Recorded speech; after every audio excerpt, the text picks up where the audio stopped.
Veamos en este video tutorial una aplicación que tiene el método de razones financieras o índices. En el caso de que tengamos parcialmente información sobre el estado de resultados o el balance general y tengamos el resultado de algunas razones, podemos reconstruir las cifras o los saldos que presentan los estados financieros en una fecha determinada. En este ejemplo tenemos un balance general con tres saldos: el capital social, las utilidades retenidas, por lo tanto un capital contable total, y un saldo en inversiones temporales. Y por su parte el estado de resultados muestra nada más un saldo en la utilidad bruta. Con esto tendríamos que empezar a trabajar con esto y con información adicional que nos proporciona la empresa. Para empezar a trabajar podemos tomar una de las cifras conocida y tratar de agarrar el hilito conductor para que nos vaya desvelando los saldos que se presentan en alguna de estas cuentas. Por ejemplo, el pasivo total equivale al 50% del capital contable. Y aquí tenemos que el capital contable son 600,000. Entonces procedemos a hacer el cálculo. Si el pasivo es la mitad entonces del capital contable, se nos daría un pasivo de 300,000 y automáticamente conocemos cuál sería la suma de pasivo más el capital. Y por conocimientos contables sabemos que el activo total es exactamente igual a la suma de pasivo y capital, por lo tanto empezamos a rellenar estos huecos que tenemos aquí con la información que va saliendo. Como ya no podemos seguir adivinando las cifras del balance por falta de información, podemos proceder a descubrir las cifras del estado de resultados, que son necesarias también por su vinculación que tienen con algunas cifras del balance general. Entonces, en la información adicional que tenemos en el punto número 4, nos habla de la utilidad bruta, que esta representa el 30% de las ventas. Por lo tanto, con una regla de 3, si ese es el 3%, pues encontraríamos cuál es el 100%. Entonces lo dividimos entre el 30% que representa y obtendríamos así un total de ventas de 1.440.000. Eso nos lleva también a conocer automáticamente por diferencia el costo de ventas, dado que el costo de ventas es una cantidad que restado a las ventas nos va a dar 432,000 pesos. Bien, seguimos ahora con el punto de la información adicional, el número 7, que nos dice que los gastos de operación representan el 20% de las ventas. Entonces el gasto de operación, multiplicamos las ventas por el 20%. Y así obtenemos la cifra de gastos de operación.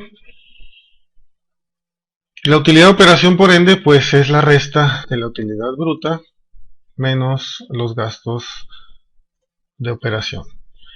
En lo que respecta a los gastos financieros o intereses, estos están aclarados en el punto número 5, que dice que la utilidad de operación es 12 veces más grande que los gastos financieros, y estos a su vez han sido causados por un préstamo a largo plazo. Regresando al estado de resultados, sabemos que los 144,000 es 12 veces los intereses. Por lo tanto, entonces dividimos esto entre 12 y nos da la cifra de intereses, que esos restados a su vez a la utilidad de operación nos va a dar la utilidad antes del impuesto. Y el impuesto representa el 5% de esta utilidad, perdón, el 50%, por lo tanto multiplicamos esto por el 50% de los impuestos, como está indicado aquí. Y a su vez los impuestos van restados a la utilidad antes de impuestos para llegar así a la utilidad neta. No tiene gran dificultad, como ves, si vamos siguiendo la información adicional. Bien, uno de los puntos que nos unen el estado de resultados con el balance general es el mismo que estábamos manejando ahorita, que es el número 5, que nos dice que los gastos financieros que ya calculamos representan un porcentaje de un documento a largo plazo.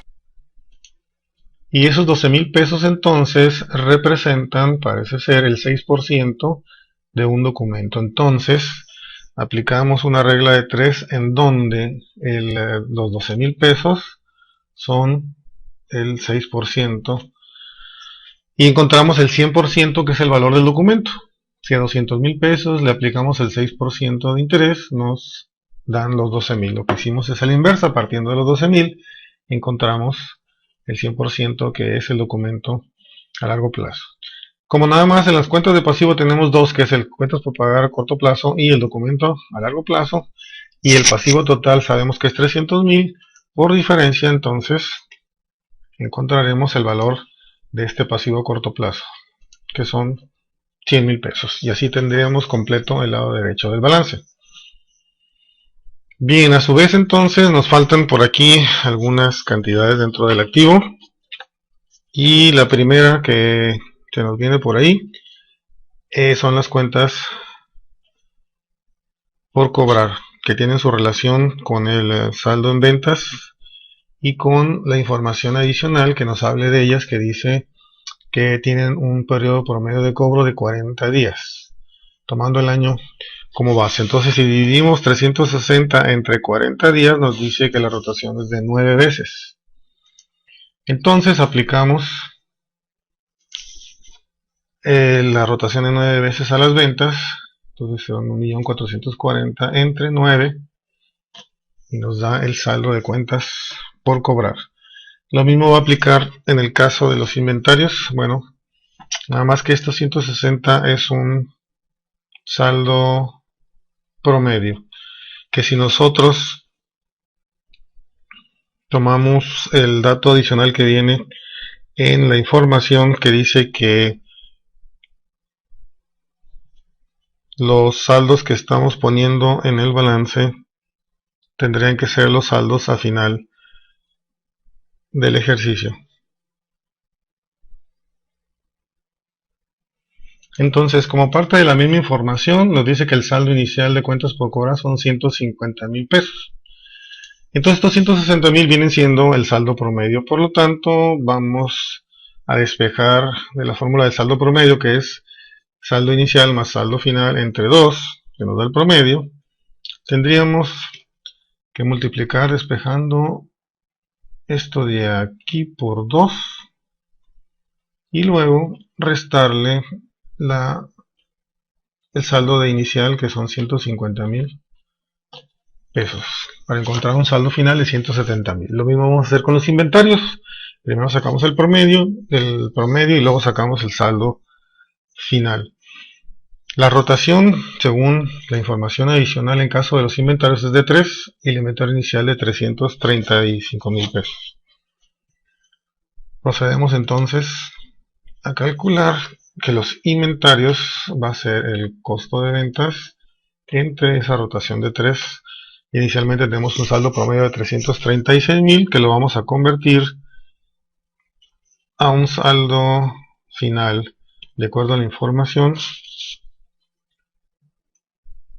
que nos dice que esto lo multipliquemos por 2 y luego le restemos los 335,000 que nos dice como saldo inicial, y nos da entonces un saldo final de 337,000. Acto seguido vamos a ver qué información nos falta por decir. La razón de liquidez inmediata a prueba del ácido, que nos va a llevar a encontrar lo que es el saldo del activo circulante.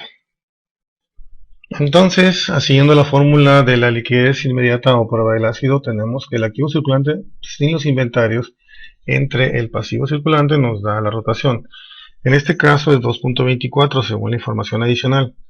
Por lo tanto, vamos despejando el 2.24, el 100,000 que está dividiendo pasa multiplicando, por lo tanto entonces sería 100,000 por 2.24, que es la rotación, y el resultado le sumamos el inventario para encontrar el activo circulante. Entonces, para encontrar el efectivo, pues ya que tenemos es la suma del activo circulante, le restamos todos los saldos que están ya encontrados o conocidos como inventario. Le restamos las cuentas por cobrar, le restamos las inversiones temporales y encontramos el saldo del efectivo. Lo mismo hacemos con el activo fijo neto, que del total de 900,000, 561,000 le corresponden al circulante, por lo tanto 339,000 es el valor de la planta y equipo neto. Y así encontramos todas las cifras faltantes del balance general y del estado de resultados en lo que se llama la reconstrucción de los estados financieros a través del método de razones.